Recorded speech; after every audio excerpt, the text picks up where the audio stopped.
So here, if I expand this, right, I get x squared, then I get plus 3x minus 4x, and then minus 12. Simplifying it, you end up getting this. Okay, so we have this, and we want to solve the result by graphing. So one way you can do it is factoring out the x, right? You end up with this, right? So when x is equal to 0 and 1, you end up getting y is equal to minus 12.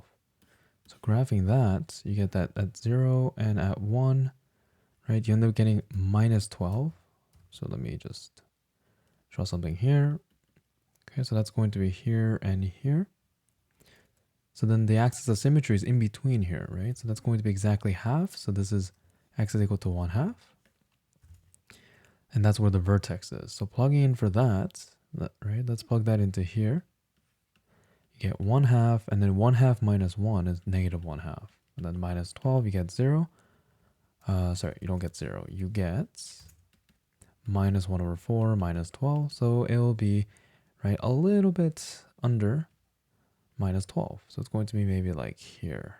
Okay, so this is what the graph looks like.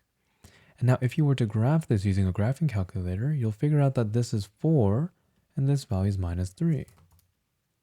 So then these roots here are related to these roots, because if you plug in for minus 3 here, this is 0, right? So the entire thing is 0. And you plug in 4 here, this is also 0. Okay, so this factor form shows us what the roots of the equations are.